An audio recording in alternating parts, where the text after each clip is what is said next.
What is going on, everybody? We're going to try this one more time. I'm not giving up on X-Plane. I'm not. I'm going to bring it to the channel, whether you want it or not. No, I'm kidding. If you're really not into it, we'll find some other things. But I love X-Plane, and I love all types of simulation gaming. So I'm hoping we can find a home for this on the channel. I think that would be fantastic. And I'm going to bring this down just a little bit. We'll leave the music on for now, until some people show up and start yakking with me.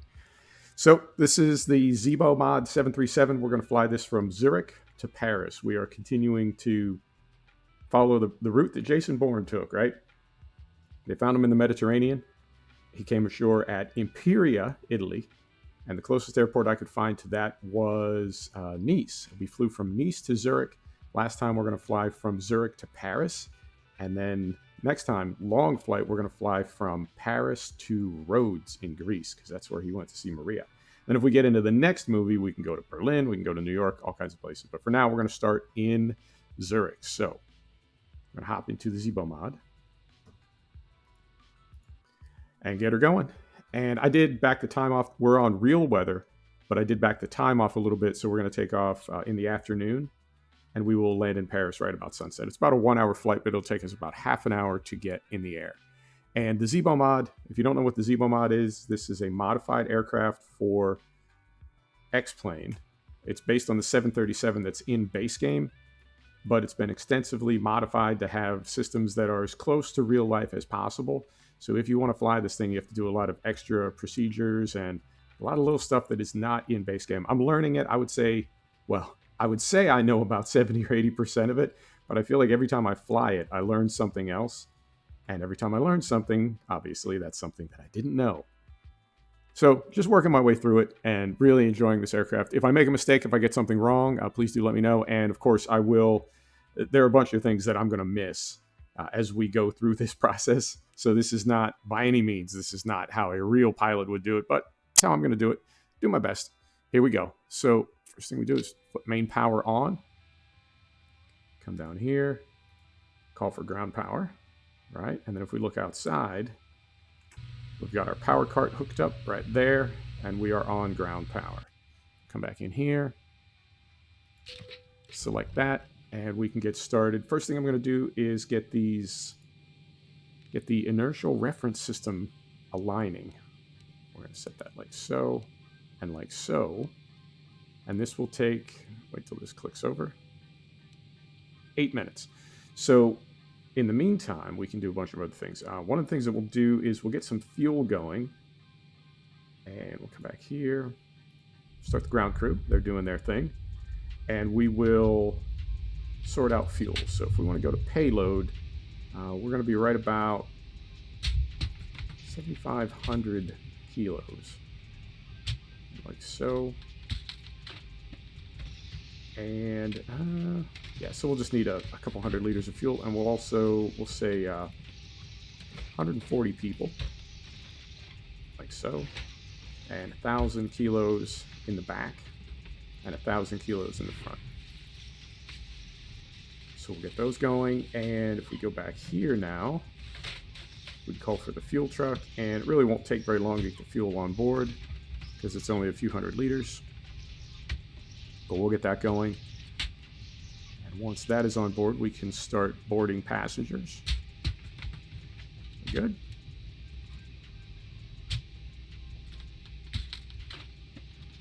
We can also do ATIS while we're waiting and get some weather. I set this flight plan up, and I used little nav map is what I'm using at the moment.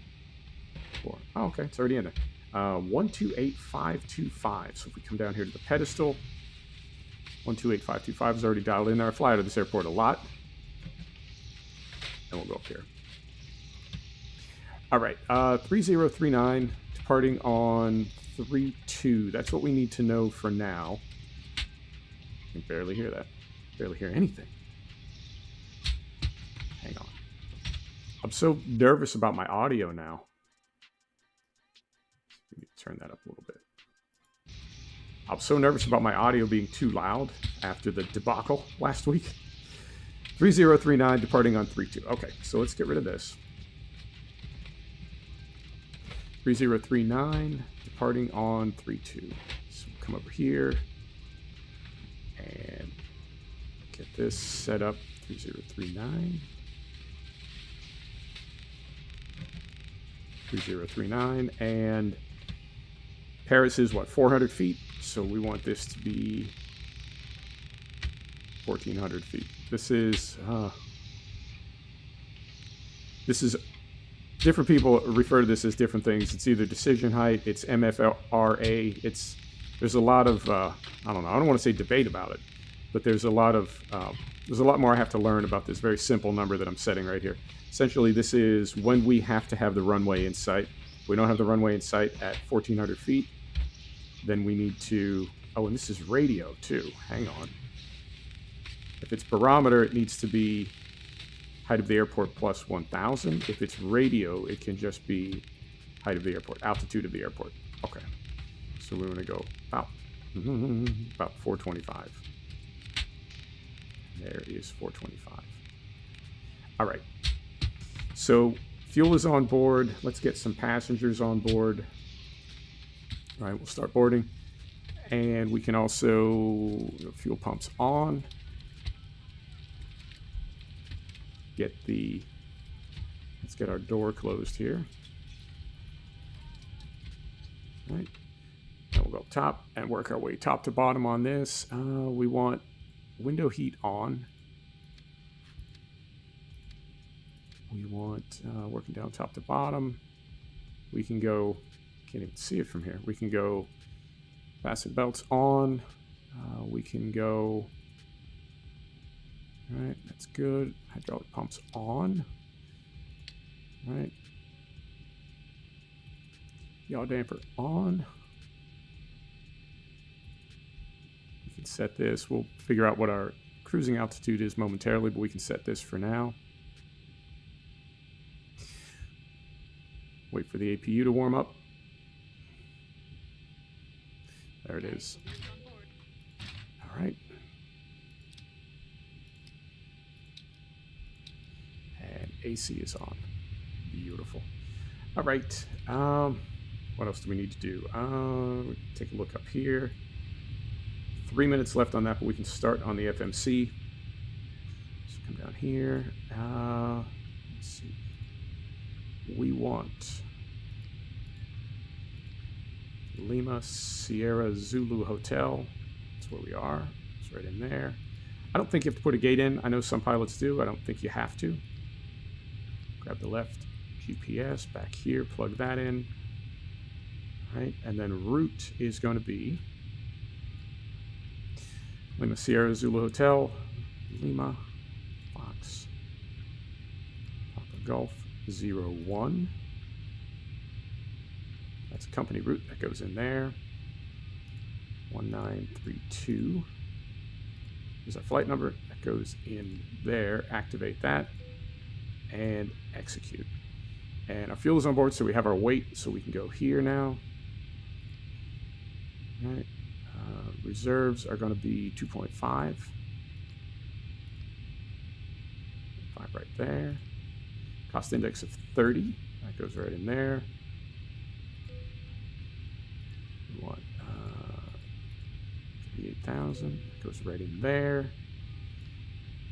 Cruise wind. I got to peek over here. Carefully. I got to peek over here. And 39,000. 282 at 5.5 is going to be our winds aloft. 282 at 5.5. That goes here. And temperature is minus 58 C. That goes right in there. Transition altitude is good. Go here. 55. Goes there. I think this is already set for our departing runway, so we're good here. 5 degrees flaps. Center of gravity. 1, V2, V3. 144. So we'll set that.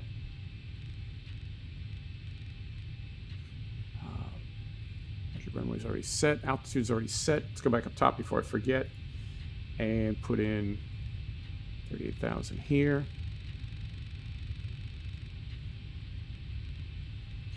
Okay.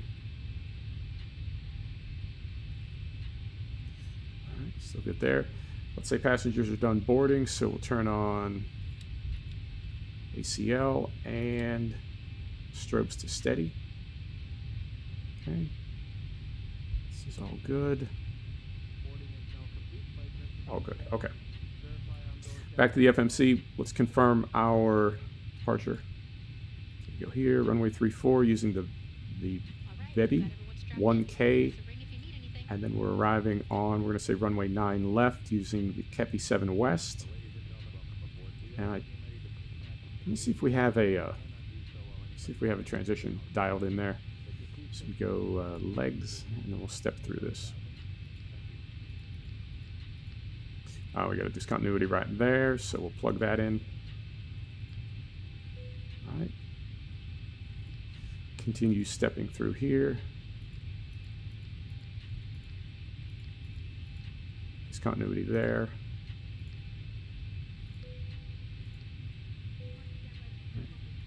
Clear. Step.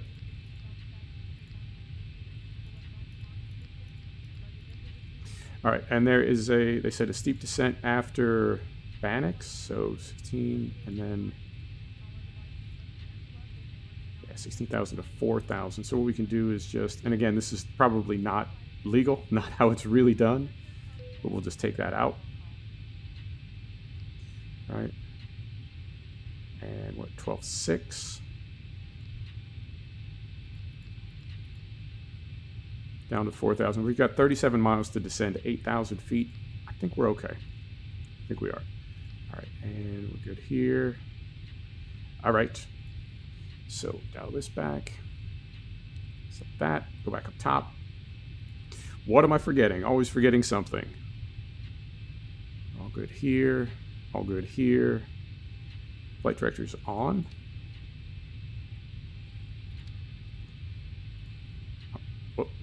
Not what I wanted. Arm the auto throttle. There we go. What am I forgetting? Let's just work top to bottom.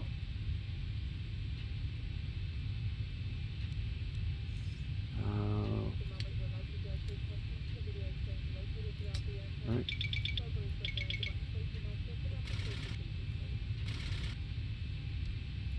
Okay. Down here. Do probes after we push back. Here. Here. All right, pedestal, everything's good here. We're not on VATSIM today, so we don't need a transponder code. We don't need ground or tower frequencies because we're not anything there. We did close the door, did we not? Yep, door's closed. All right, I think we're ready to push back. And again, we'll do this without ATC. All right. Anything else? Anything else? Any possible thing I could have forgotten?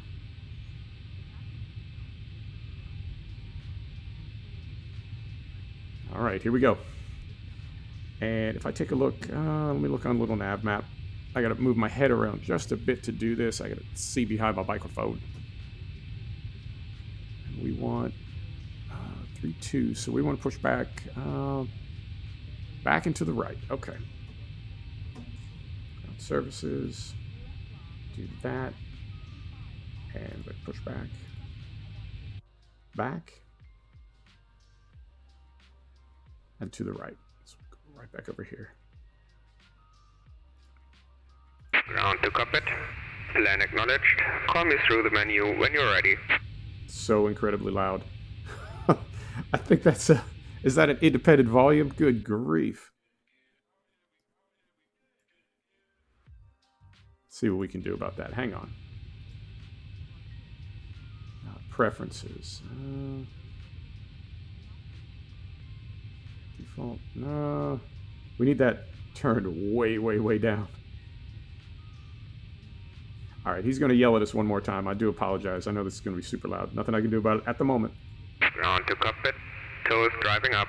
I know. My ears. Sorry. All right. I think we're good. And we can come back in here.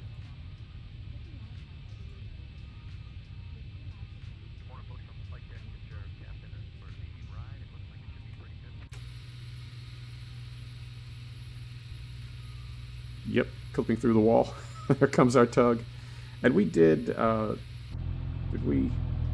If we did not, we'll do it right now. Yep, get off the GPU.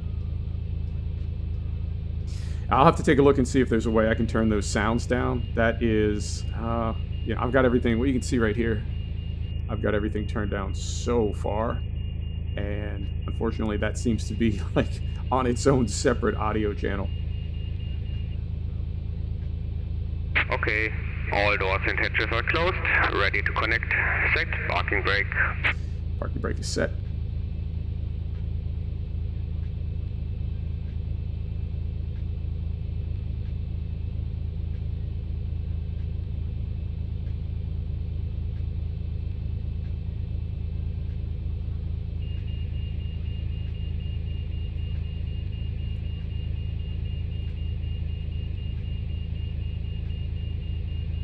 Hey, Fried. How you doing, man?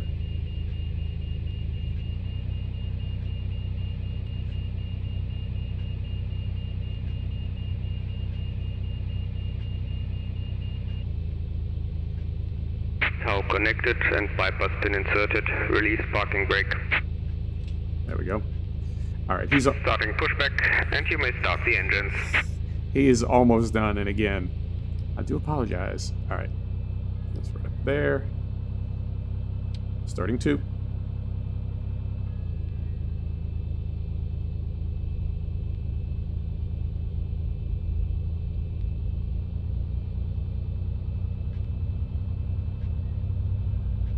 Oh, it's a shame right now because these engines have a really nice startup sound, but all you can hear is the little diesel motor on that tug. All right, there's 25%. Fuel to idle. 2 is starting.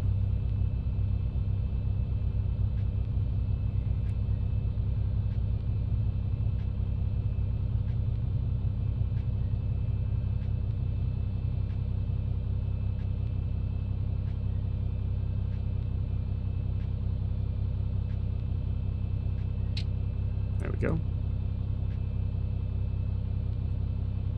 All right. 2 is stable, starting 1. So this, what you're seeing right here with the shadows, that's an X-Plane thing. A lot of people have tried to find ways to fix that. I haven't found a way to fix it yet. We're on pretty good settings. We're not quite on ultra, but we're on very high. Our frame rate is good, but this game has it's got some problems. It's not perfect by any means. What it does have is depth. That's why at the moment I prefer it to Flight Simulator 20. It's got just so much depth for the kind of flying that we're doing. All right.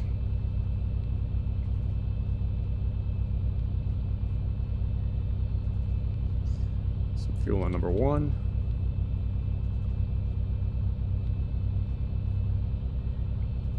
There we go.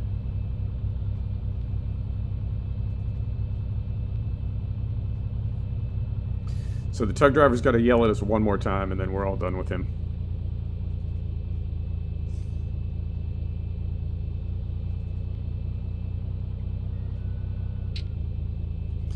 All right. There's 1 stabilizing. Yep. So we'll go on here now. Operation complete. Please set parking brake. There we are. Disconnecting tow. Stand by. Bleed is off. Packs are on.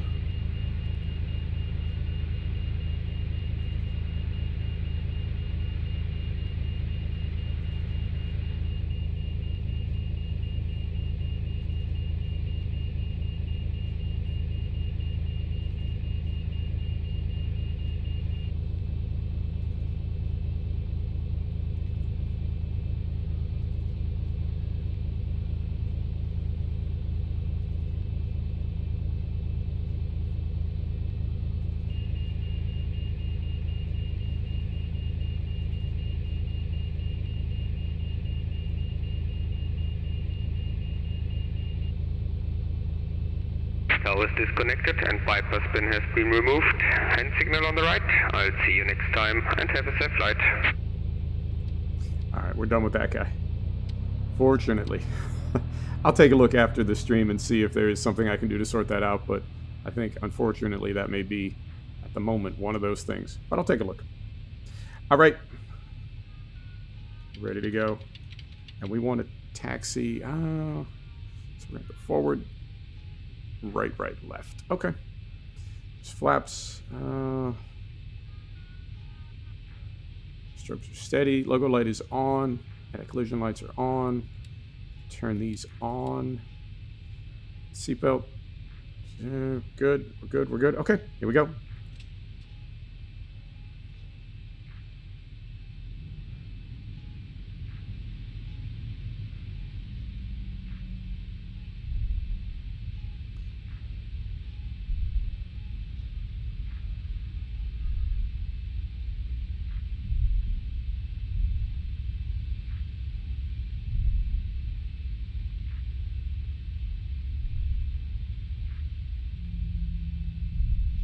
So we want, let me see.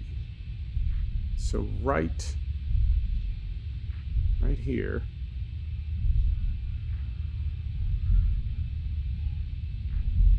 Yep. And we're not on the tiller, we're on yaw. So it tends to overreact a little bit. I try to keep it on the stripe, but until I get rudder pedals. All right, and then we're going, let me see. Across here. And then the next right.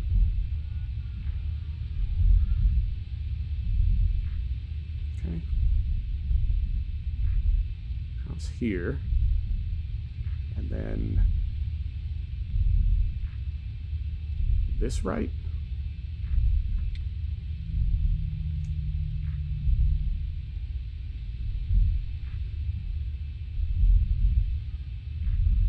Approaching 10.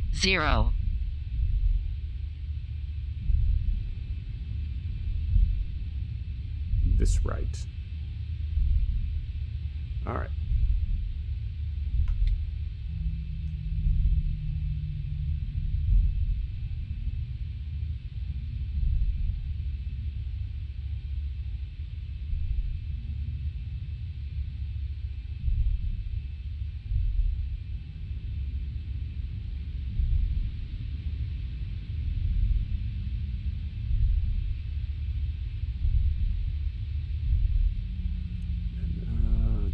Down, and cross right there. Okay.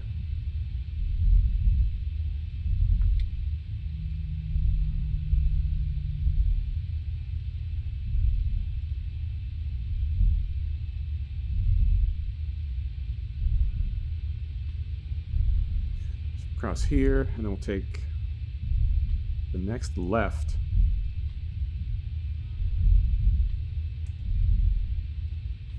So that's this one, and I think, yep, there's 3-2 right there.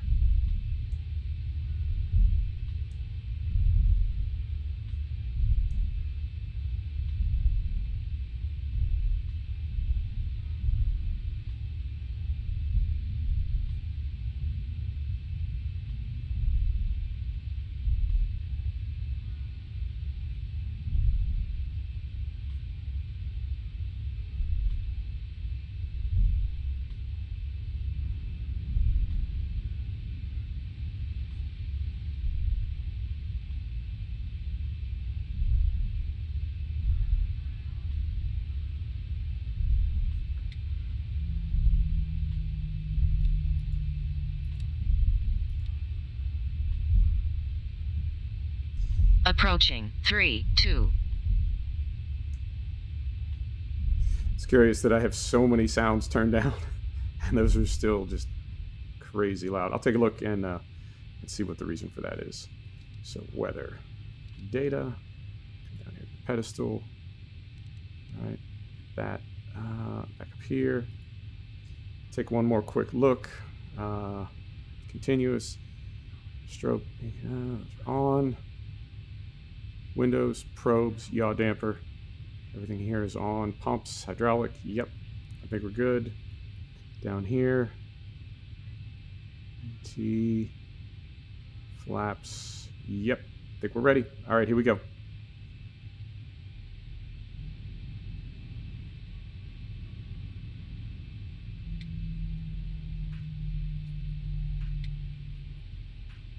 Did I hit that all the way? Yep. Good.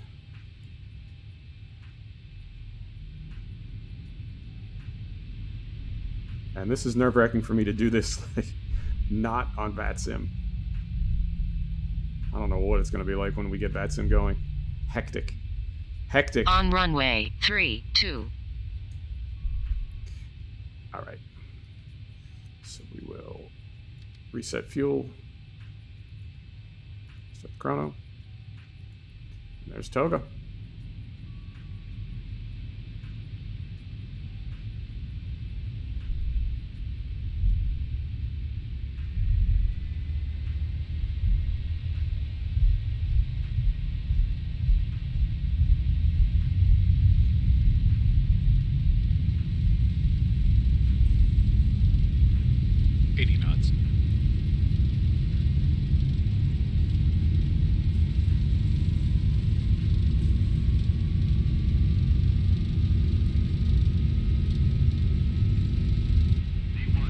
Rotate. Positive rate.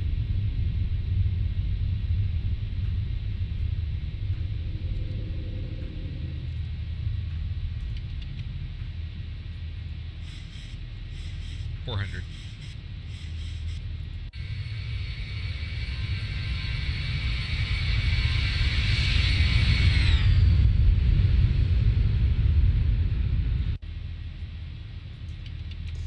All right. 1,000. He's off. All right.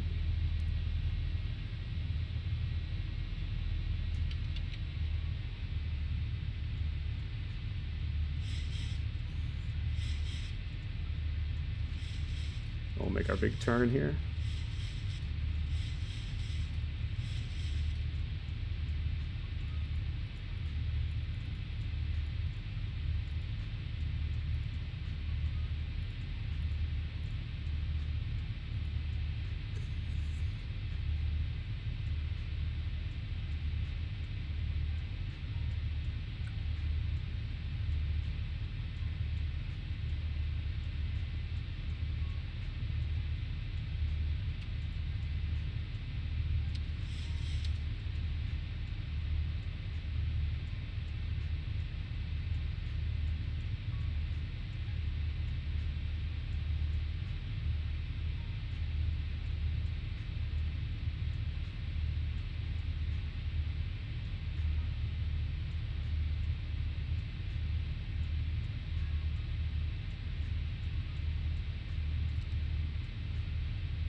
Somehow LNAV got turned off, but we'll get back to it. Thought I turned that off before we started our roll.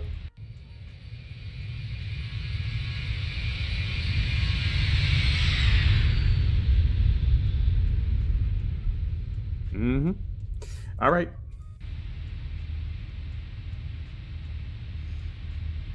And I think, yep. Temperature, no visible moisture, so I'm not worried about anti-ice at the moment.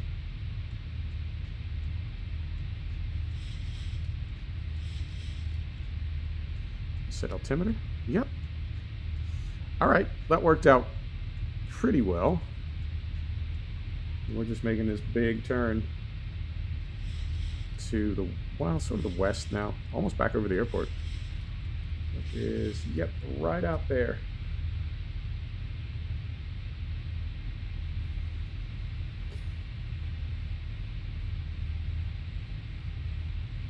I think if it wasn't for the Zibo mod, I would not be spending this amount of time in X-Plane compared to Flight Sim.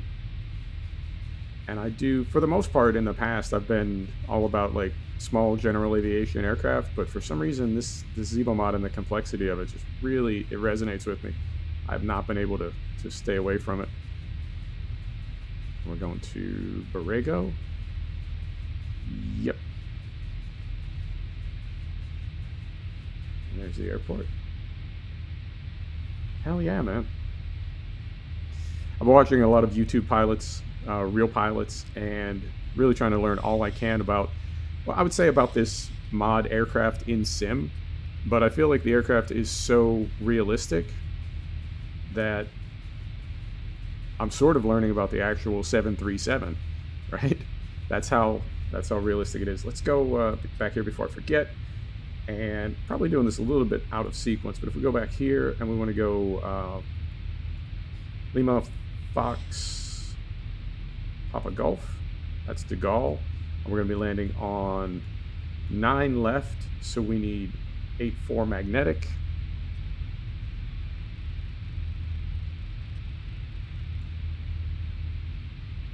Eight-4 magnetic.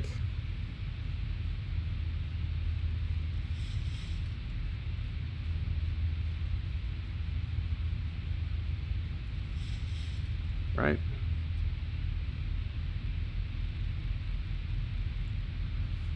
Eight-4 magnetic, and we're going to be on 109.35. So let's go down here. We want to be 109.35 there. 9.35 right there. We'll turn those up now because it is going to get dark. I think what else we need to do. That's set. That's set. We can put in ATIS for De Gaulle, 127.130. Did I forget already? No. No. 127.130. I didn't think so. Back to the pedestal. 127.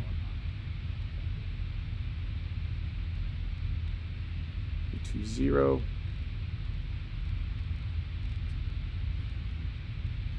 320. That's interesting. Where is 320? What's going on? 320.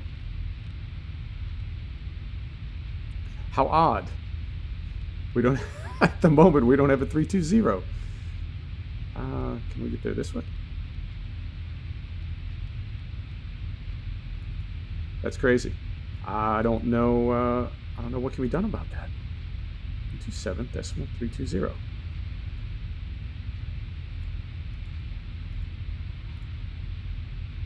27130. There's your problem. Back down here. 127.130. All right, got that dialed in. We also need, if we go back to the FMC and we go program. Is it here?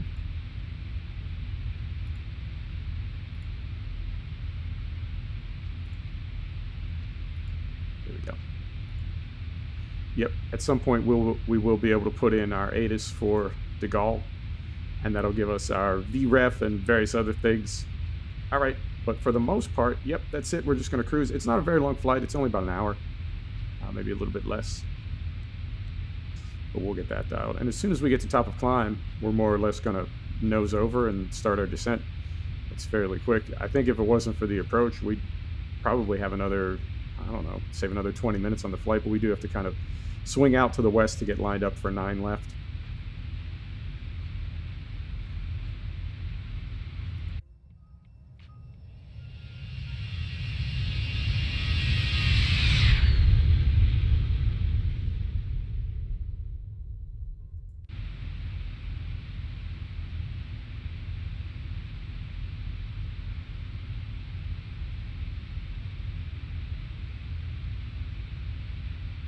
We could probably spring our cabin crew at this point.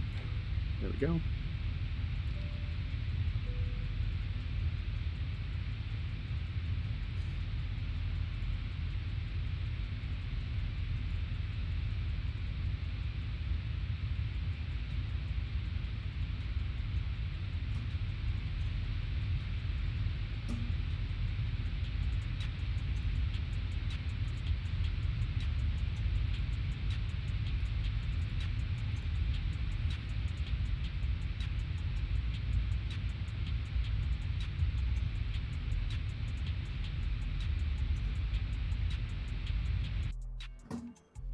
feeling like the sound is way out of balance. You can see how low I have this, but it's still, I mean, I guess it's not, I don't know. I just don't know how to balance it. It's almost like it's a white noise. And I want to put it really far in the background, but then if I do, you can't hear the aircraft at all. And I think it sounds great. As far as aircraft go, I think this one sounds pretty good. But what can you do? Here, there.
And I think, yeah, not right down here, but right over there. I think that's the, like the edge of the Alps that we can see as we're sort of flying away from them.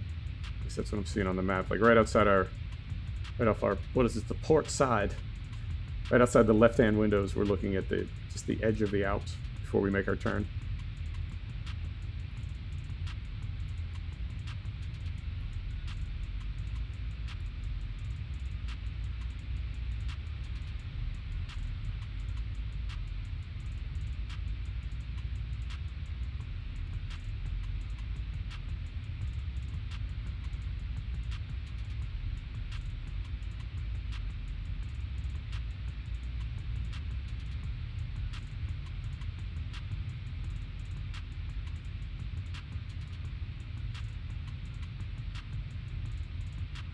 Oh, it's really clear today. I've been flying this trip, I'd say most afternoons for the past week or so, since we came up from Nice.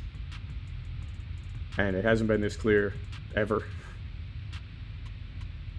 When I looked at the weather for De Gaulle, it really gave us a choice of what runway we wanted. But that's little nav map. And there would be, we'll hear on ATIS when we get closer, but what I've found is that when there's very little wind, 9 left is the arriving runway. So we will go with 9 left. That's what I've got in the FMC. And again, if we were on VATSIM, as we got closer, they would give us like vector to an approach, and then from that approach to a transition and so forth. But they would they would tell us where to go. Now, I believe you can request one, and you can also have one in your flight plan. And that's based on not just the weather, but also on what terminal your airline is at. Right? Airports want to move aircraft through as quickly as possible. So if your airline is at a specific terminal, they're going to try to land you in a way that you can get there absolutely as quickly as possible. Right? A minimum of drama. Get you parked and get your passengers off the plane and get you loaded and off the property. That's how they make money. So there is, I guess, some latitude. But other than that, ATC tells you where you got to go and you go there. That is, I think that's my biggest hesitation with VATSIM is, you know, if ATS tells me to do something, I have to like figure out what that thing is. And if I've never done it before, hang on. I don't know why this song haunts me on Spotify. The flute. Not a fan. You can like songs on Spotify. You can't unlike songs. There's plenty that I would like to unlike. I'm using the Epidemic. I have an Epidemic license, and I'm using Epidemic royalty-free music, and that flute song comes up a lot. Not a fan. But what I'm told you can do with VATSIM is just go to an airport, log into the service, and just sit at the airport listening to people talking. Right? Whether it's departure clearance, ground, tower, right, approach, whatever. Just sit and listen, right, and just get a feeling for the call and response, get a feeling for like how the whole deal works, and then at some point just get in a 172, get clearance departure, and then log off. Don't even fly, just get clearance departure and then log off, and after you've done that a few times, then get clearance departure and request startup, and then log off. Do that a few times, right, and just work through the process. Clearance departure, startup, pushback, taxi, takeoff, and just add a step to it every time, so that if there's ever one of those stages where you're not feeling comfortable, you can just repeat it over and over until you are, but don't feel like you have to go to the next one until you're ready. Because my thing right now, I would be happy to hop into VATSIM in this thing, but that is, it's not smart. Doesn't make any sense. I don't necessarily want to try to be learning VATSIM as I'm still learning the 737. And I also don't necessarily want to learn VATSIM in a large commercial jet, right? At a busy airport. I need to learn it, like every pilot has, I need to learn it in a 172 at small airports in the middle of nowhere.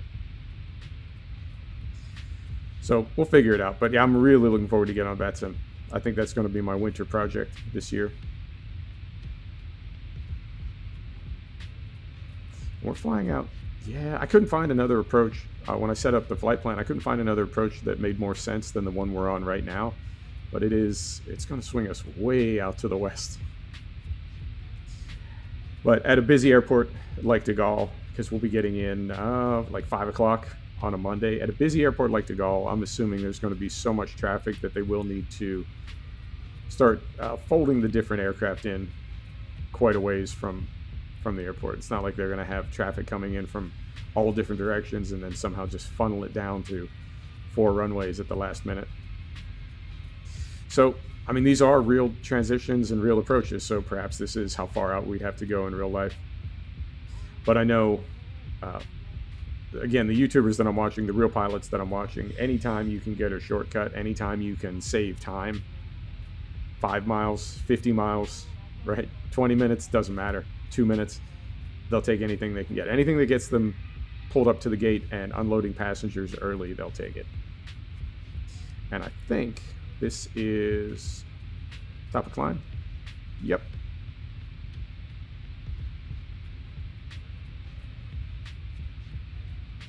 $1,000 to go. So we will go back here. We can do our lighting. Yep. Go right there and right there. Once we level off, we'll do the cruise announcement.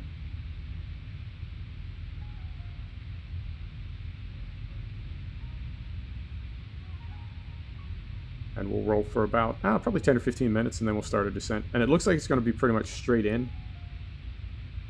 So that'll be hopefully not too difficult to manage. All right, cruise, white, medium, right, down here. There we go.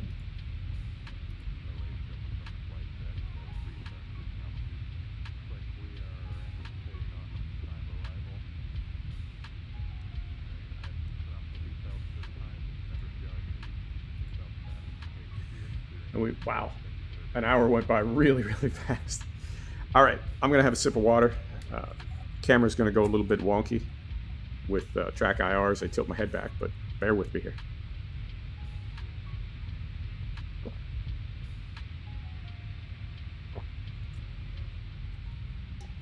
Trying to hydrate more. I think I'm gonna have to, if I'm doing longer streams. I'm gonna have to hydrate. I can't go 2 hours, 3 hours without drinking water. All right, so clouds, that is visible moisture. We're well above it. So let's hold off on anti-ice at the moment, but let's be aware of these clouds here. God, that's so loud. Yeah. I'll keep working on getting the sound sorted out. I mean, well, if you were here earlier, you can see I've got the sound down to like 5%. And it is still just like unbelievably loud when we go outside. I'll figure it out. I gotta get all this stuff figured out before I go to Twitch. Gotta bring my A game. All right, and this is Givry already. Okay, so our next waypoint is going to be Kepper, and then we'll start our descent. Okay, cool. And this is, if we go here. 32, yep.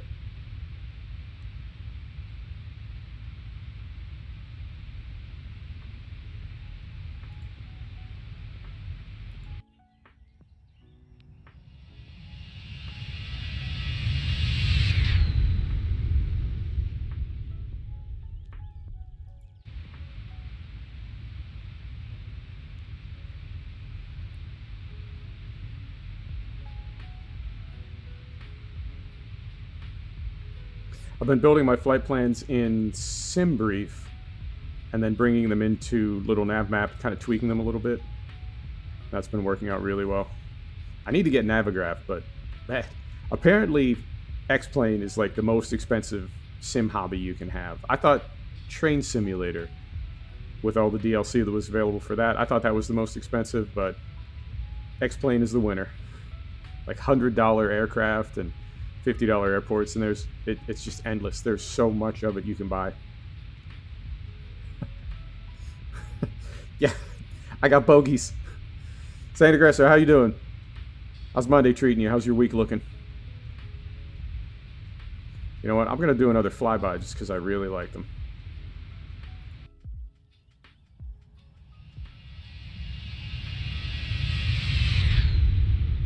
Beautiful.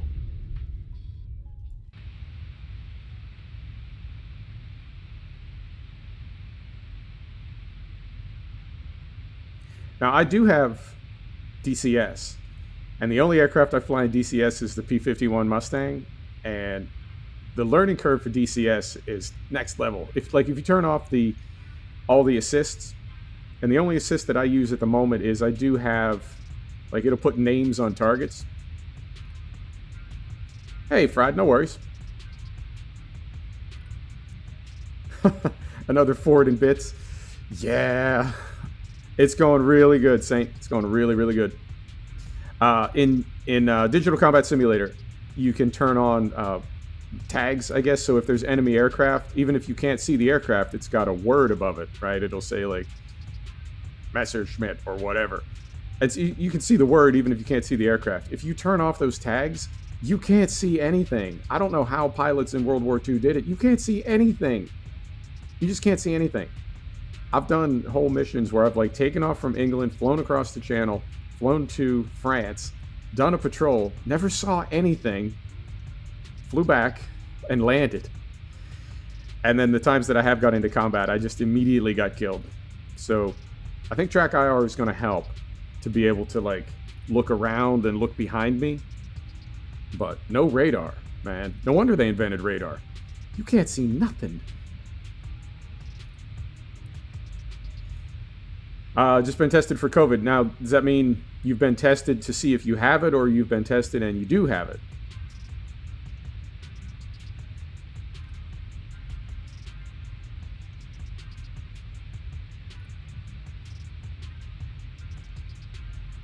Yeah, DCS it's one of the hardest games I've ever played.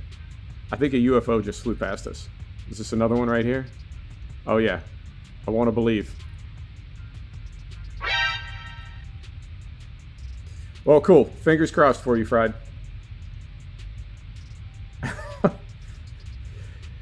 Yeah, I want these games to be as realistic as possible, but something like this Zibo mod that we're in, the learning curve for it, it's very steep, but it's very manageable. It's very satisfying.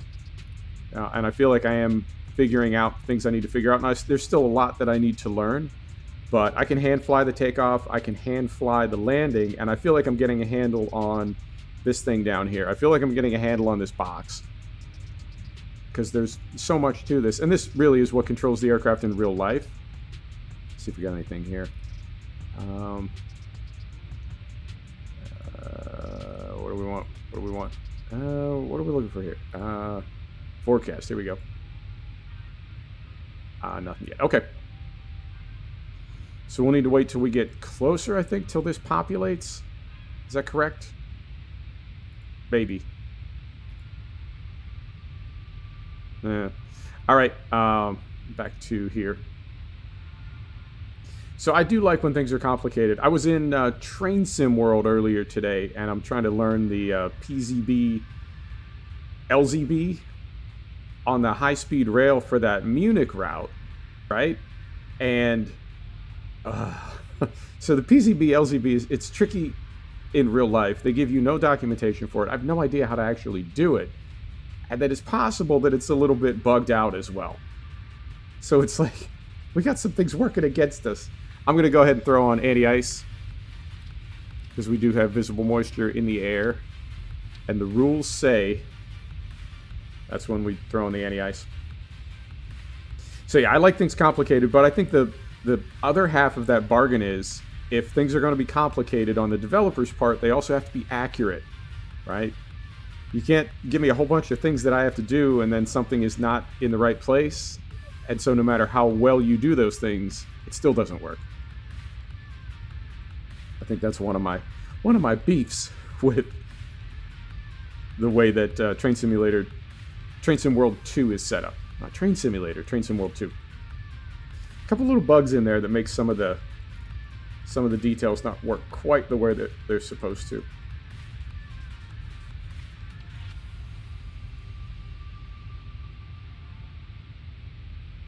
All right. Yeah, we're going to fly all the way out here to the west of Paris and then back in. And hopefully the sun will be going down. We'll have some nice lights on at the airport and have a nice visually interesting approach and landing. Let's dial this out.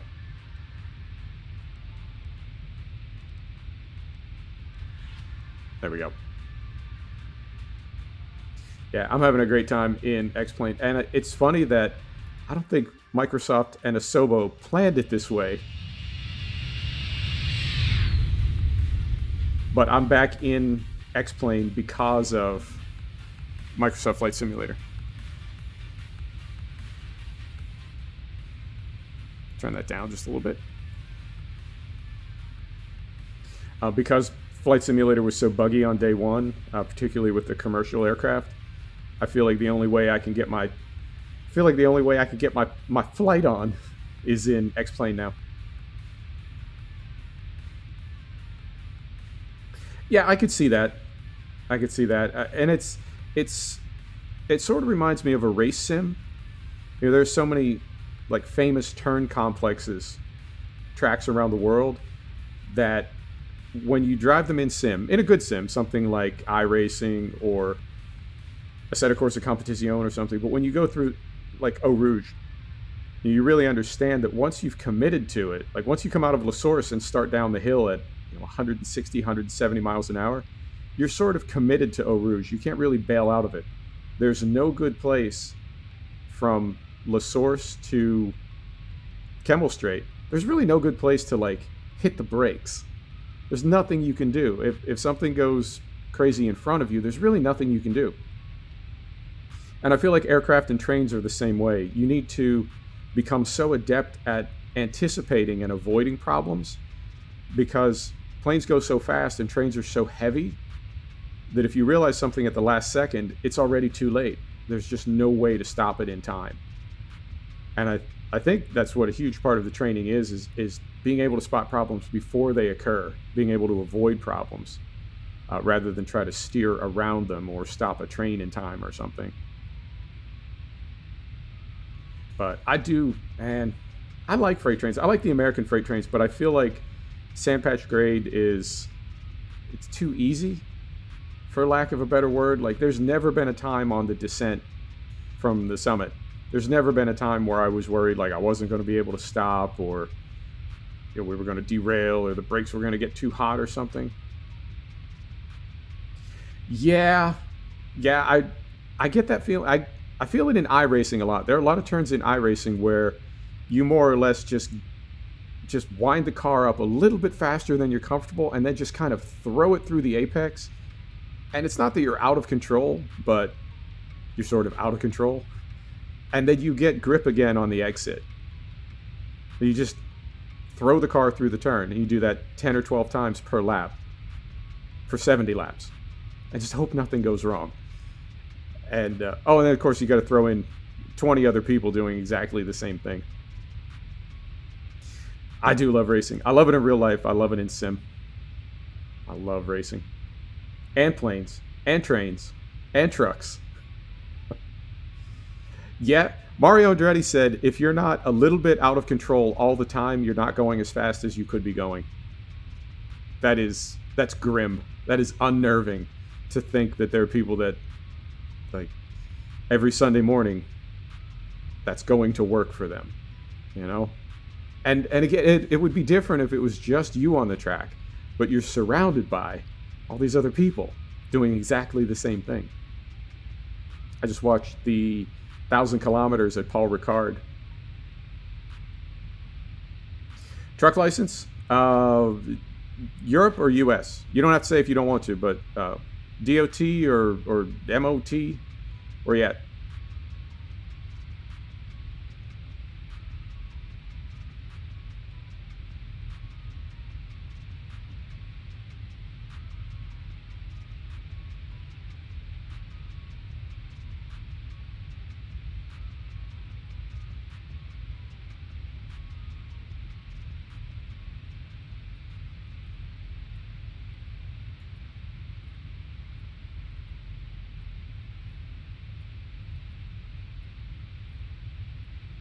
And I'm waiting for, hang on, let's hop back into the FMC. I'm waiting for this field to populate. Is it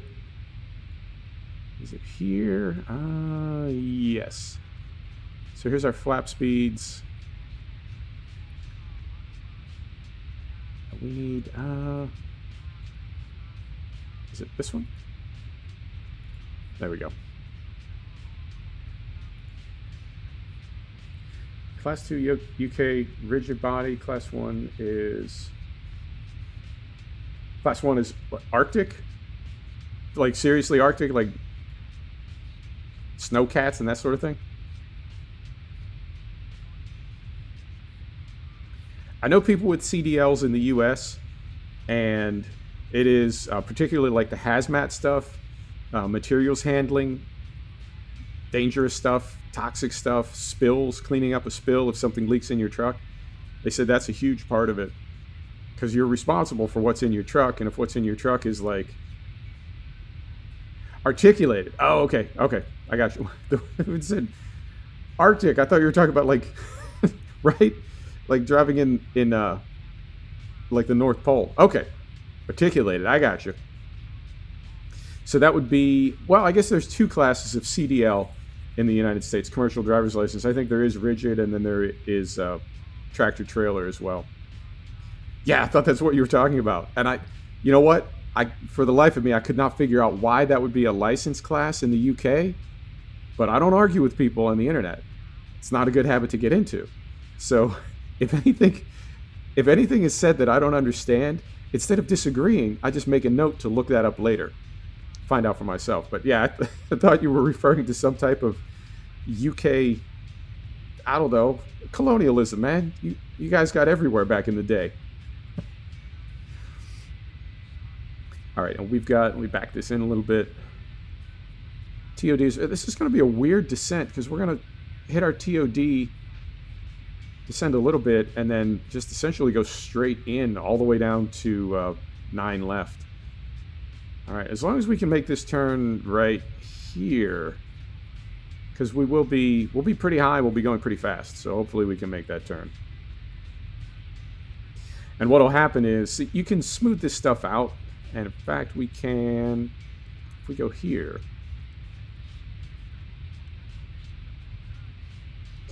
So this is the waypoint right here. Let me zoom in on this. This is the actual waypoint we're going to. We're coming from the east. Instead of flying to the waypoint and then making a turn, the FMC calculates an appropriate radius to this turn based on our speed and altitude and everything else. It's supposed to. It doesn't always. So hopefully that is a nice smooth turn, because what will happen is if you can't make the turn to the next waypoint, the aircraft will just keep looping around trying to find it. Right? And we'll spiral. Not up or down, just around. Ugh. You know how I figured this out?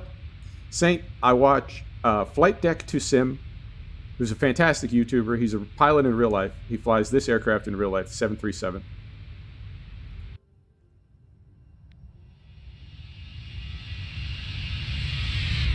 There he goes. He flies this aircraft in real life. And then this is the Zibo mod. So this is a mod of a base game aircraft, and it's had essentially every real world function of the 737 added to it. But I just hop in here, and every time I fly this aircraft, I learn something about it, like some new procedure or some new way that something has to be done in real life. And I'm just trying to string it all together. But I definitely understand why there are 2 crew members in the cockpit. And I definitely understand why pilots get paid so much money. Because it's so complicated. And I'm doing it without real air traffic control. So I can just do whatever I want. I can fly any altitude, I can fly any approach, land on any runway. Now I try to do it in a structured way as though I was on ATC just to get used to it. But with ATC, they tell you what to do and then you have to do it. So I'm really trying to be mindful of that as like an ultimate goal and learn all this stuff as well as I can, as accurately as I can. And even that 737 pilot that I watch, he uses Sim Toolkit, I think, which adds a bunch of bars for streaming, and he's got alerts when somebody donates money or whatever. He's got all that stuff. And when he's getting ready to take off, he silences all that because he has to concentrate. So he's a real-life pilot, and he's playing a video game, and he still has to have like total concentration to do everything. So I don't know, man. Pilots that's something else. That's an interesting job. But all these little buttons and doodads and gizmos, I love this stuff. I have since I was a kid. I got to, pre-9/11 when I was a kid, I got to see a flight deck. Because when I used to fly with my dad, it was the era when it wasn't like the 70s where you could like go sit on the jump seat in the cockpit and talk to the pilots. It wasn't that era. But you could have the flight attendant knock on the door and you would see, let's see if I can do this. See if I can set this up just right. You could do this. Right, so that works out. Because I was little. I was wee. So the pilot would open the... Whoop, not that far. The pilot would open the door and you would see this. And I saw this when I was a kid and was like, oh, that. I want that. I want to have one of those. And all these years later, I got one.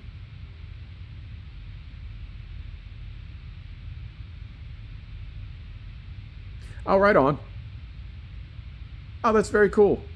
Now, when you say Ford commercial, big trucks, really big trucks, city trucks, what kind of vehicles do you work on?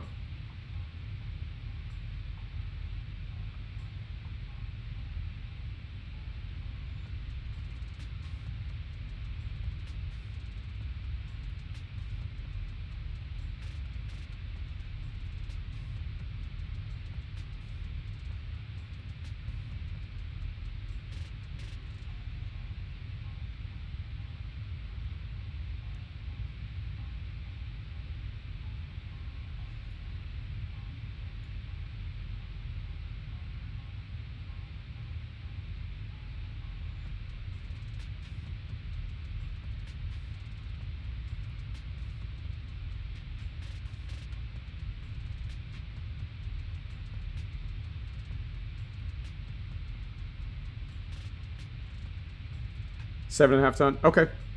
So, but are those like articulated trucks? Are they rigid trucks? Are they just big delivery vans? I'm just trying to get an idea of like, or how many axles, I guess might be another way to ask it.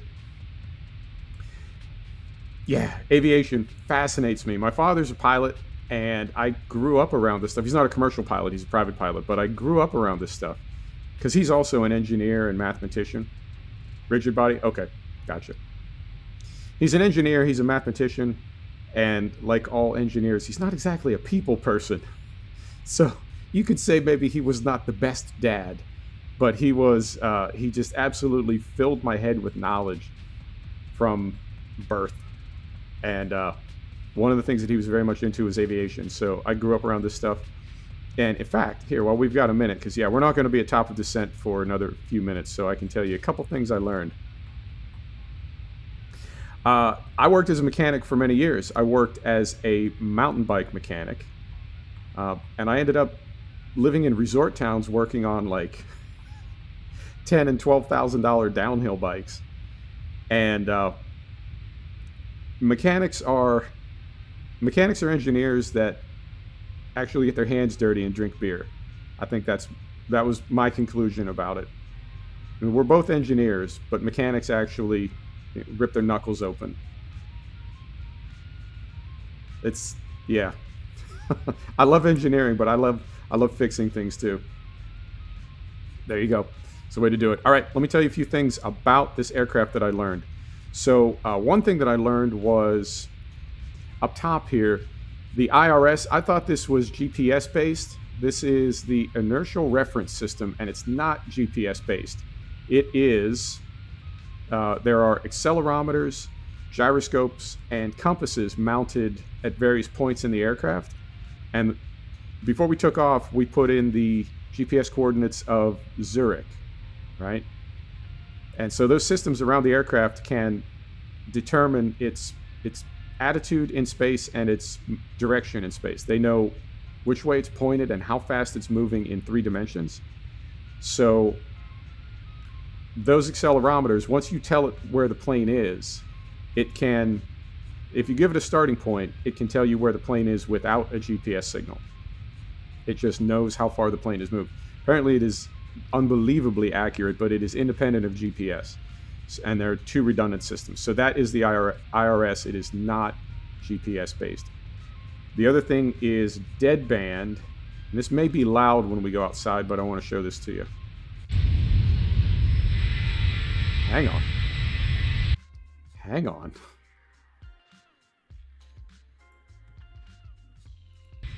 Better. All right. So deadband. If you visualize the aircraft right now, air is moving front to back, right? The aircraft is at 0 degrees and air is moving across at 0 degrees, right? So this wing surface, yes and no. That's the ILS. It's a slightly different system. The 2 are sort of linked, but they're a little bit different. So what was I talking about? All right, so you got air moving across the wing and it's disrupted, right? It's got some turbulence right back here behind the wing. But if you look at the horizontal stabilizer, it is above that turbulence. So that turbulence is down here. Oh, no worries. No worries. That turbulence is down here, and the horizontal stabilizer is up here. And they discovered this in World War II when aircraft started going like 300, 400 miles per hour. The faster this aircraft goes, the further back that turbulence extends. So at 20 knots, there's really no turbulence. At 500 knots, that turbulence may extend out 50 or 100 feet behind the plane, including where the horizontal stabilizer is. So by moving it up here, you get it out of this turbulence and prevent what's called a tail stall. Now picture this aircraft taking off, and if the nose rotates up 15 degrees, the tail rotates down 15 degrees. Now the horizontal stabilizer is right in that disrupted airflow. So deadband is when you initially rotate the aircraft. For a moment, it's sort of crabbing through the air, right? Imagine a horizontal runway down here. Just for a minute, when the nose pitches up, the aircraft is still moving horizontally, and then eventually it establishes enough airflow that it's moving up at an angle, right? And at that point, everything is stable again. So the deadband is when you've got the turbulent air behind this wing moving over the horizontal stabilizer. All right, we go back in here. ILS is the landing system. The ILS is, we go right in here. So this is runway 9 left right here. And extending out from it, you can see this green cone. And so it's a radio beacon. It really is. Never stop learning. It's a radio beacon, right? And it transmits on, in this case, if we go here and here and here, we're going to land on runway 9 left. And the frequency is 109.35. So we come down here, and we've got 109.35 in this radio. So as we get close to the airport, go back here, and fly into this cone, the aircraft will pick up that radio beacon and orient itself to it. And the way that the beacon is set up, it will orient us laterally, right? So we're lined up exactly with the runway, and it will also orient our glide slope, so we'll descend at the appropriate speed to land on the piano keys. And what I'll do is we'll get established, and then I'll take over and hand fly from about 5 miles. But the flight director, which are these 2 crossed pink lines, as long as you keep this dot lined up on the flight director, that means you're putting the aircraft exactly where either the IRS or the ILS want it to be. So they're related and sort of connected, but they're not dependent on one another. You could fly without the IRS and still use the ILS, or reverse that. Yeah, those are radio beacons that I believe they're mounted around the airport. They transmit straight up, and you fly through them, and they tell you certain conditions need to be met by the time you cross them. So if you cross a beacon and your aircraft is not configured properly, or if you're not in the right location, right position, then you have to abort. And also this right down here. So we've got 2 of these. We've got right here, this is set to radio 425. That's 425 feet, which means the system will call this out. If we don't have a visual on the runway by 425 feet, then we have to do a go around. And in fact, you know what? I take that back. It's not 400, it's 1,000. It's 1,000 above the airport, unless you're on the radar, the barometer. Hang on, I'm trying to do too many things at once. If you're on the radio altimeter, it's 1,000 feet. There we go. The triggers are very small. There we go. If you're on the radar altimeter, it's 1,000 feet. If you're on the barometer, it's the altitude of the airport plus 1,000. And since de Gaulle is 1,400, or de Gaulle is 400, then this would be 1,400. 1,425, actually. Okay, but we do have that, so that is set to 1,000.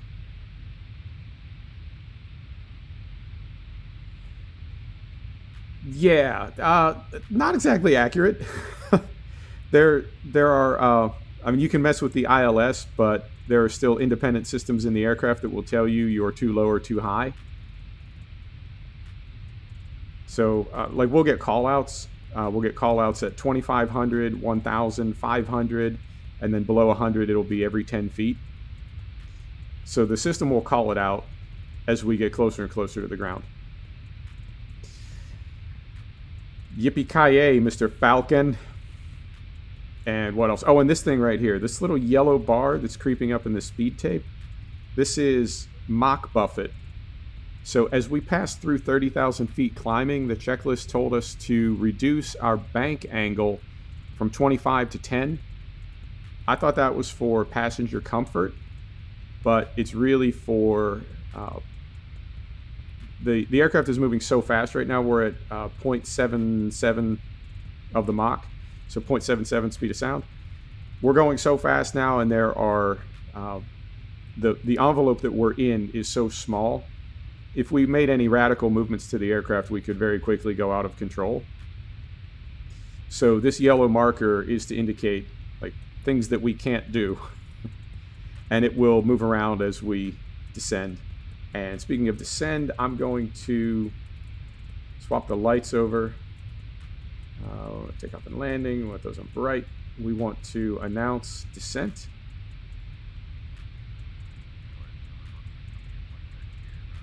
Tell flight crew to have a seat, and we want to set this to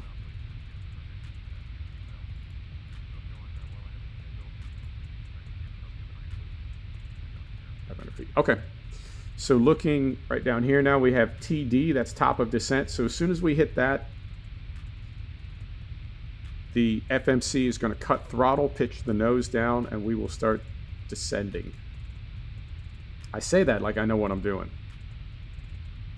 So this is us out here. We're looping around to the west. All right.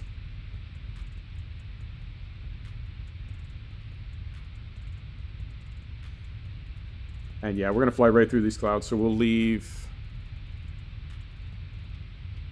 anti-ice on. All right.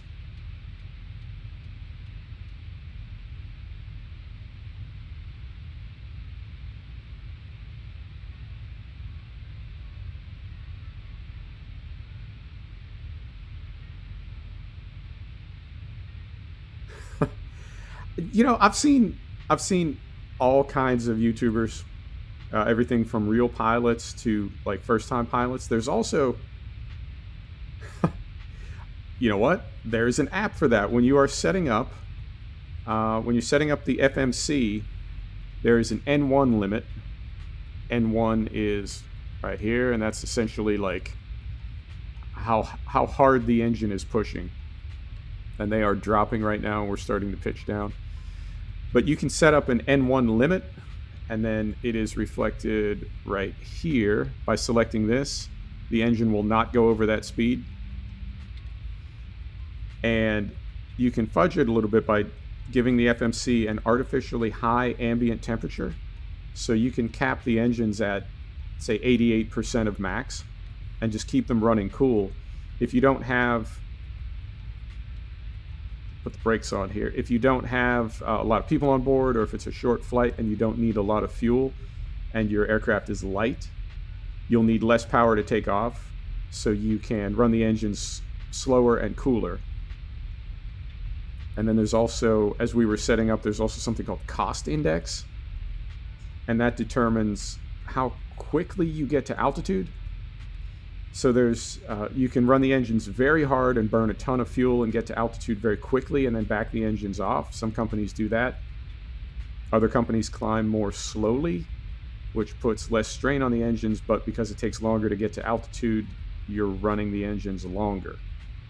So every company has its own maintenance department that has made its own determinations about best practices. So when they talk about and we're going to make a big turn here, and this will bring the rest of our waypoints onto the ND. Different companies have different policies climbing, and that's referred to as the cost index. But you can program all that in. It's crazy. I don't know how a person is able to unpack the code from something like this and say, like, you know what, I'm going to add a bunch of features that are in a real 737.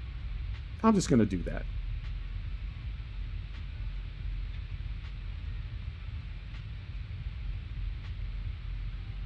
Interesting. Is that because it's so toxic or so expensive?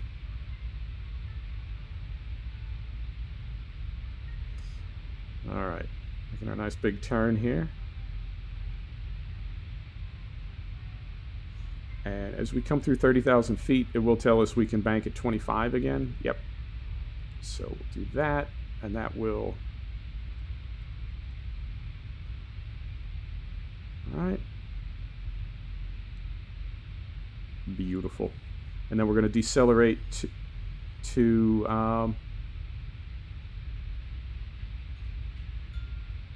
280 or below. All right, so we need some brakes here. Some brakes. Oh, that's gnarly.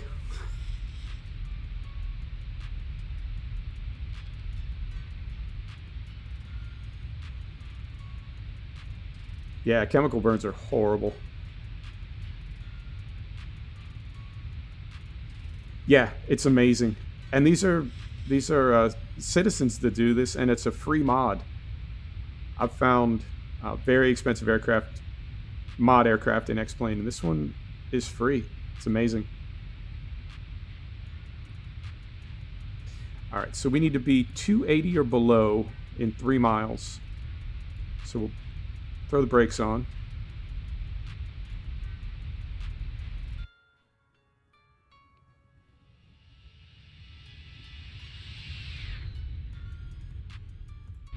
There we go.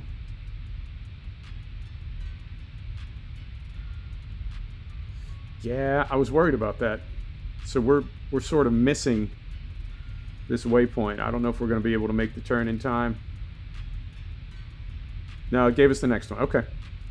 Yeah, we'll get in a loop sometimes where we won't be able to turn tight enough to hit a waypoint, and we'll just circle and circle around it. I mean, you can go direct at that point. Just sort of leave that one out. Yeah, I think I paid $50 for my Mustang. We want that right there. I think I paid $50 for my Mustang, and then $50 a piece for the channel and Cliffs of Dover. Cliffs of Dover? Is it Cliffs of Dover? Normandy. The channel and Normandy. Cliffs of Dover is Sturmovik. All right. So we want to be 23 miles. We want to be 21,000 feet. 280 or below. All right, and we're descending again. Oh, this is beautiful with the sunset. Perfect timing. I love it.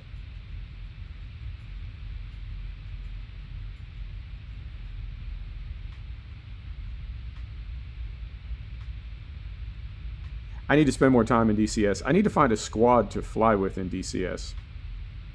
I've tried a couple times, but I have not found a good one yet.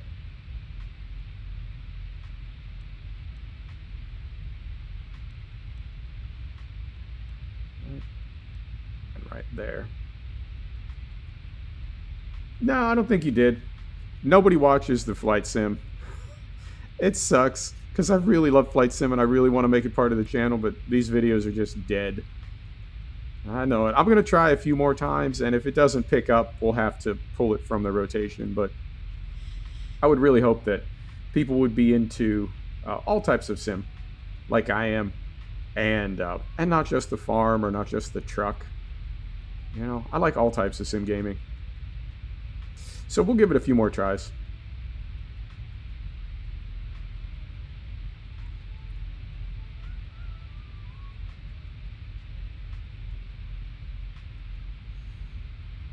All right, and we're still on profile, as they say in the business. Make sure we got lights on. Yep, lights are on there. And there. Okay.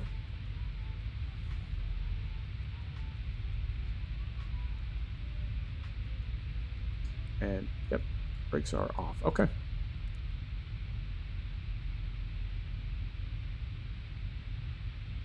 Yeah, there's still quite a bit I want to learn about this mod. Quite a few things I want to practice with and sort out. And we the Gaull 127130. This is confirm. 127130. Okay, so we should get ATIS anytime now. And we'll get, I mean, I could do it this way. 169 at 6. Let's go here. So we're going to go here.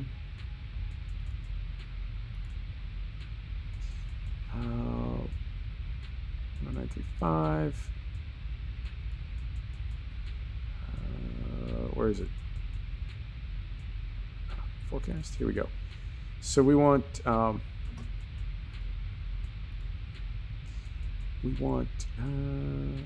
SI is 10 and then 1028. So we want 10 and then 1028. Here's the weather right now. Right.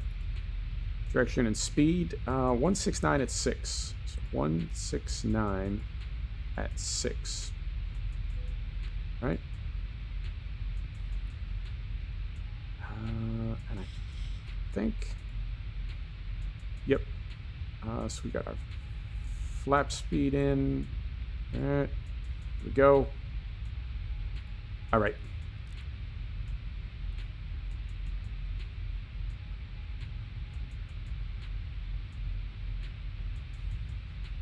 Yeah, I mean, it's different. We spent about 30 minutes on the ground just flipping switches and loading fuel and calculating center of gravity, things like that. I love that stuff, and I love watching YouTubers do it. But I don't know. I mean, I think maybe it's an acquired taste.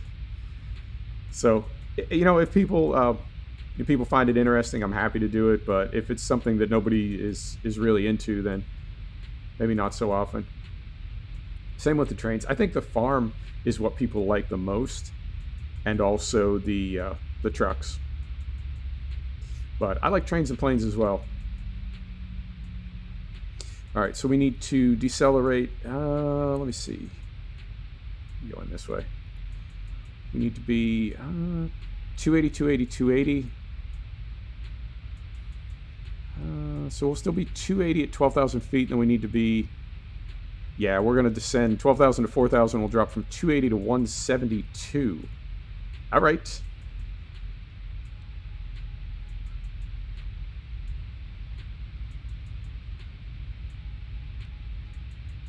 I need to get on Navigraph. It's expensive. Yes, some people do. Different people have different ways of asking. I think that was kind of shocking for me the first time somebody hit me up on DM on Discord and was like, "Hey, give me your private mods." Okay. Hello, the red person that I've never spoken to before. I used to be more of a mod hunter than I am now. I think as truck sim, both ETS and ATS, I think as they've matured, I feel like there's enough content now. I'm less worried about finding mods. I'm running hardly any mods on ETS and ATS, and no mod trucks on either one. I got rid of the Aerodeath Volvo and the RJL Scania. I don't even think the Viper has been updated to 1.39. I hope it's not abandoned. But yeah, people are funny about mods. I used to be more of a mod hunter than I am now, for sure.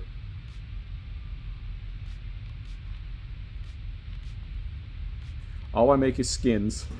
I've tried to make a couple mods, but I've found that the only thing that I have any aptitude for is just skinning vehicles.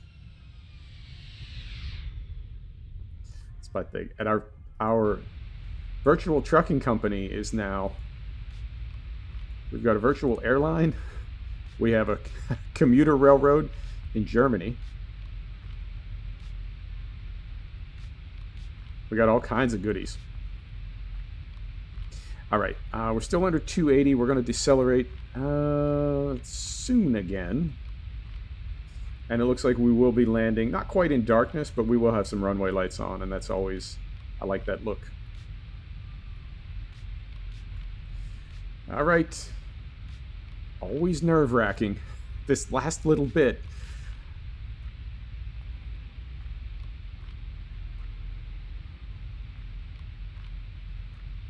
And we never did get ATIS for, we put the information in another way. LFPG 127.130. I mean, we are, Yeah, I guess we're still about 40 miles from the airport. And it's supposed to kick in about 30 miles out. Air brakes are off. Hitting bug. And there's a ton of things that real pilots do after they're on final that I'm not able to do yet. But a lot of it has to do with go around. If you have to abort the landing for one reason or another, there's a specific procedure that you follow. You're going to follow the runway heading. You're going to go to a specific place at a specific altitude and go there and wait to be told what to do next. But that's all dialed in ahead of time so that if you do have to abort, you're not fumbling around like, where do I go? What do I do? All right, so decelerate again. There's Vedas. All right, 3036. And we're going to do that at 7,000 feet. Oh, look at that. I guessed right. Arriving runway 9 left. I love it. All right, so we'll hop off. Vedas.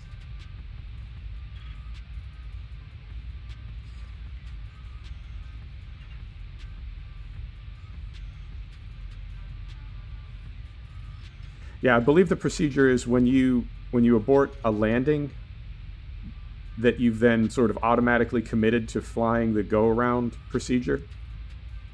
So rather than air traffic control telling you what to do, you're telling them what you are doing.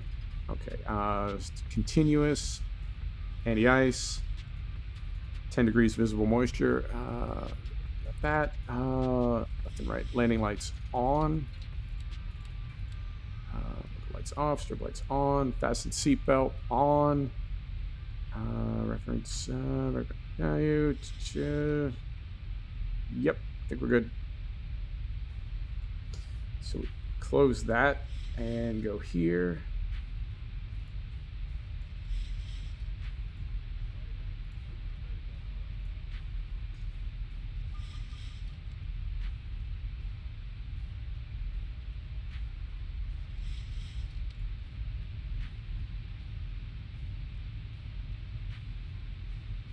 And we're still really far. In fact, I'm going to turn these lights off. We're a little bit far out to have those on.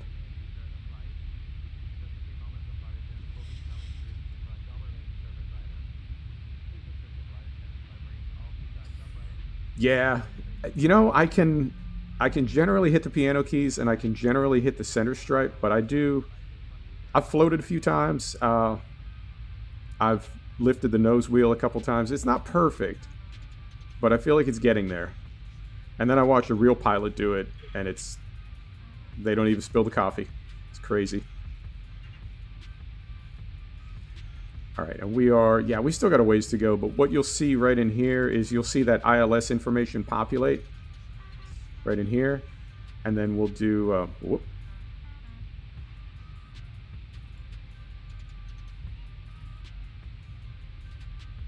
All right. Yep. And then there's 2 stages to it. The first is Vorlock, and that's when you lock in laterally and line up with the runway. And then the second is approach, and that's when you grab the glide slope. I'm throwing all these terms out. I sort of know what I'm talking about, but I am by no means like an instructor or anything. So I'm just telling you what I know. I'm not telling you how it's done. Oh. I mean, even if there was nobody on board, even if it was just a $30 million aircraft, I would find it nerve-wracking. But then you throw in like 150 people trapped behind you in a tube. Oy. I don't know if I'm I don't know if I'm built for that. Oh, and it is perfect sunset, just getting darker and darker. I love it.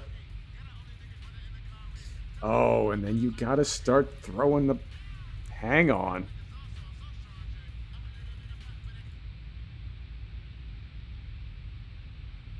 All right.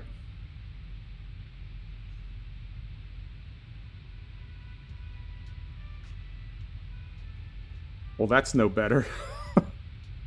And I'm striking out with Spotify right now. Just give me a little, just give me some beats.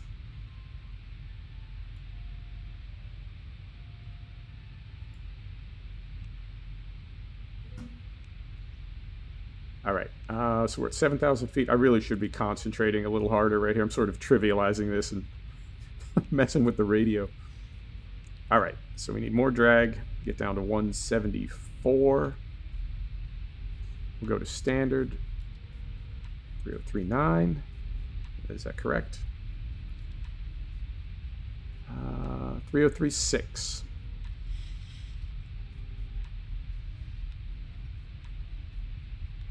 .3036. Get rid of that. 7,000 feet.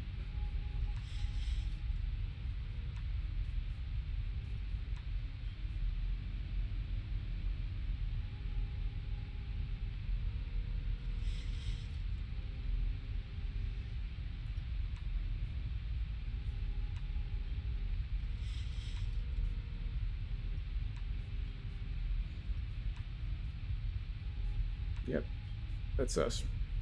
Right out there, I believe.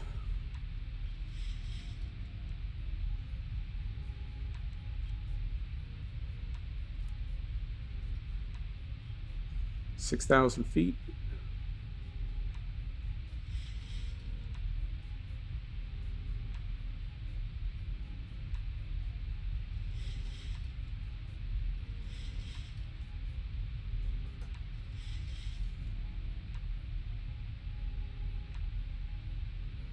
All right.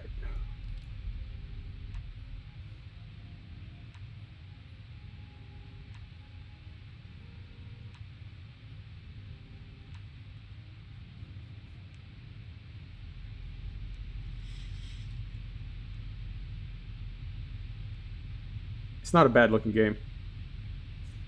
Doesn't look as good as Flight Simulator 20, but it's not a bad looking game by any means. No complaints.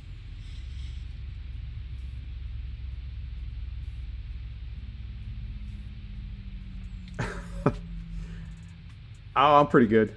I've flown this flight about a half a dozen times this week. Just practicing.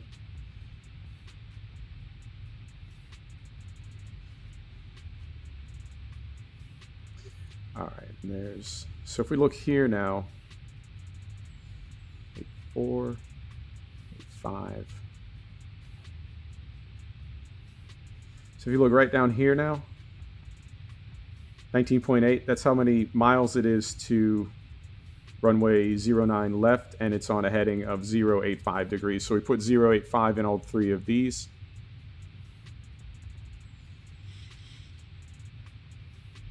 And we're just about to cross 5,000 feet. So we got about 18 miles. So now we turn on some lights. Start getting some flaps out. We're going to arm speed brakes. That sound you keep hearing is our trim wheels right here. Every time we change speed or change the attitude of the aircraft, it retrims, and that's that wheel spinning up and down and sort of adjusting.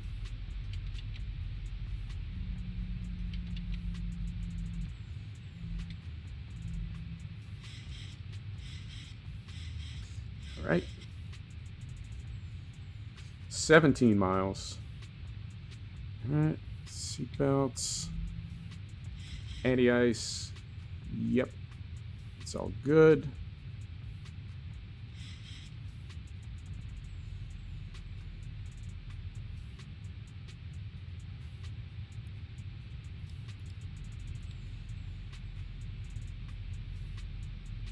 All right, coming up on 4,000 feet. So these two little pips here, Saint. This pip here is our glide slope. We are below it right now. And this pip here is lining up laterally with the runway. So as we get closer and make this turn, it's amazing. And you know, you can get X-Plane. X-Plane will run on a potato. It's really not a demanding sim. And this aircraft is free. I would definitely recommend it. All right, so as we make our turn here, those two pips, well, this one is going to come across, but we're still under our glide slope. So we're going to throw out some more flaps. And once we're lined up with the runway, that's 9 left in front of us, then I'll throw on Vorlock, and that will grab that ILS signal and start flying us down the runway.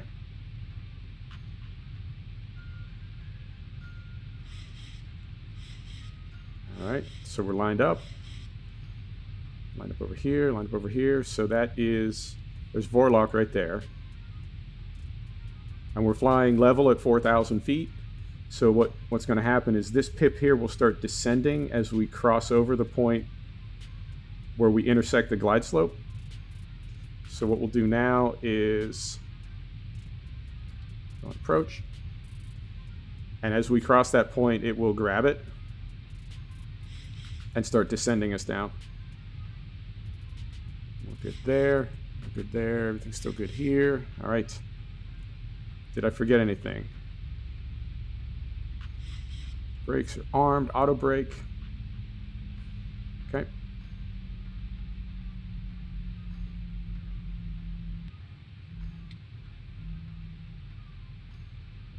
That's 10 miles. Gear down.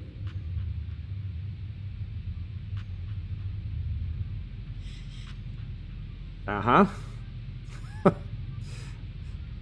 As long as we don't fly through a cotton ball. And you can see how close these orange bars are.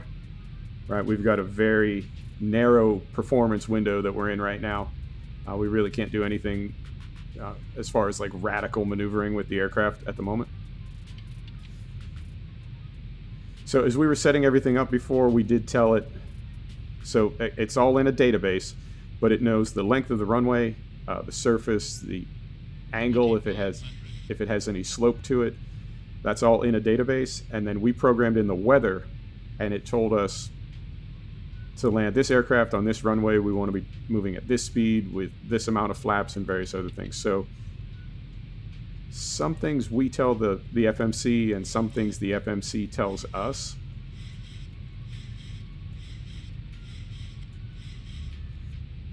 All right. A little bit below the glide slope right now. 7 miles.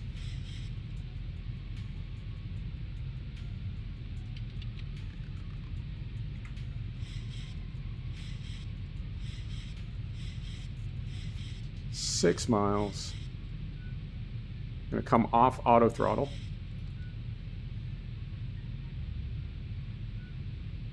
All right. And at 5 miles, we'll come off autopilot, and I'll hand fly the landing. All right, here we go.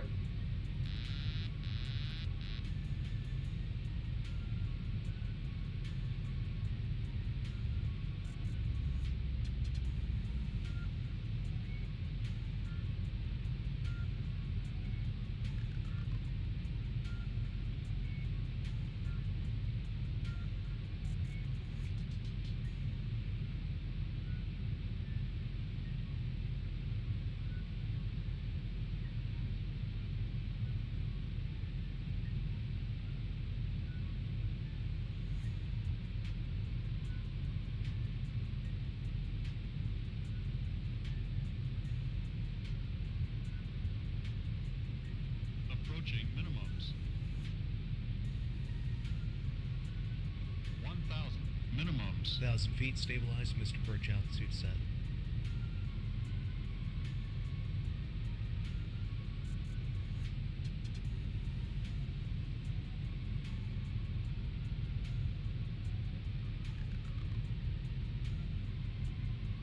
Approaching 09 left. My ears. I'll fix that. Next stream, I'll fix that. All right. Those two lights to the left of the runway, those are the pappies. We want, there's actually 4 lights. You can see 2 white and 2 red.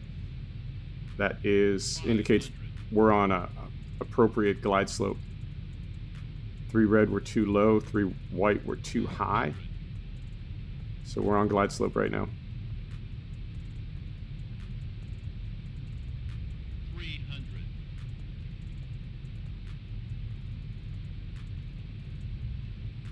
200.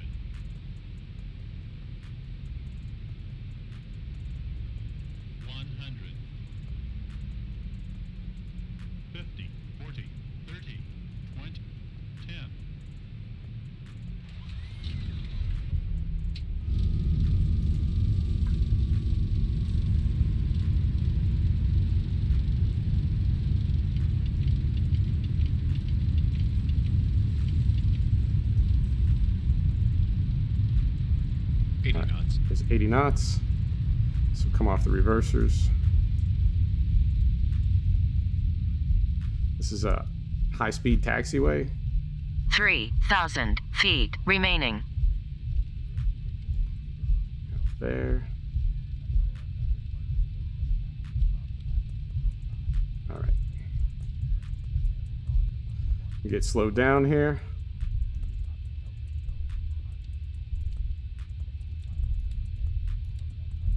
Oh, the stress. All right, and what I've been doing just to get in the habit is, even though we don't have ATC sending us anywhere, well, it would be ground now, but even though we don't have anybody sending us anywhere, what I'm going to do is fly over to the terminal over there and just pull into a random gate. And we're going to cross 9 right here. Approaching 27 left. All right, and let's get this open.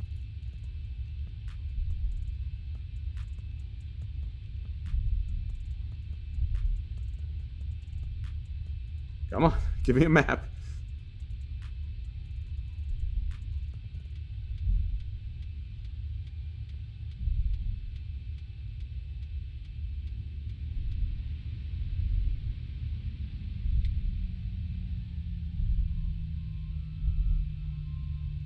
I need to learn these taxiways.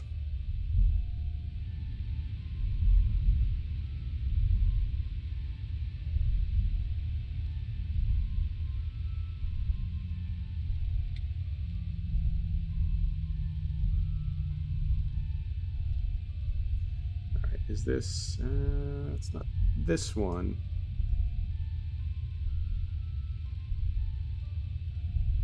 It's the next one.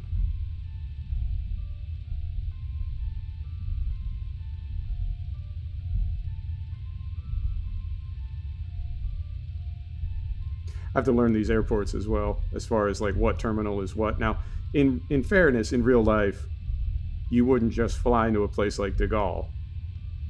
You would be first officer, and you would make this flight with an experienced captain that had landed here dozens or hundreds of times. You would make that flight over and over and over again in all types of weather.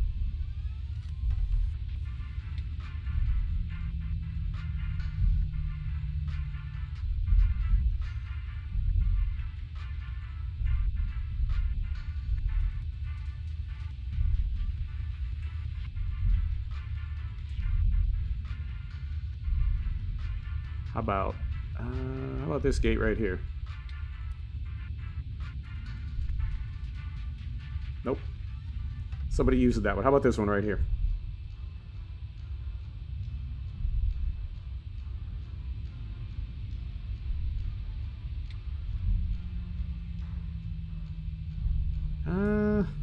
Somebody's sort of using this one.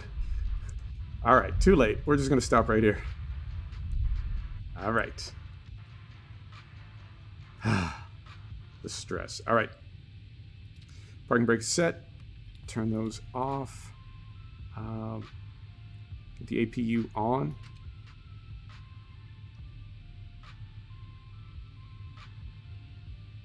And what else can we do right now? We can turn them loose.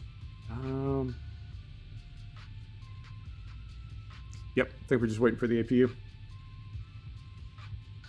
Oh, thanks. I appreciate it. Parking brake. Yep. We need to wait for APU before we cut the engines. Oh.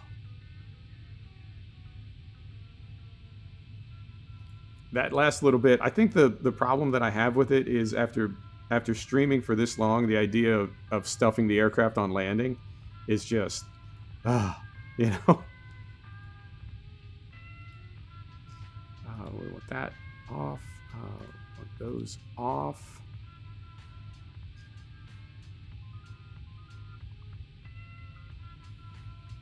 There we go. All right, APU bleed, like so. And then we can cut these.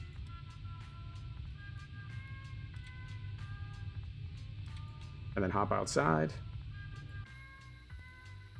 Whoops. Where are we going? Here we go. There we go.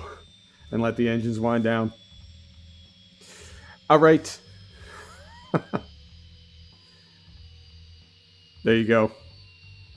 You know what? I'll do X-Plane a few more times. I love it. I would like it to be part of the channel, but if it's something that people aren't into, you know, I won't say there's nothing I can do about that, because it makes it sound like, I don't know, like I want to make people have different taste in video games or something. That's not the case at all.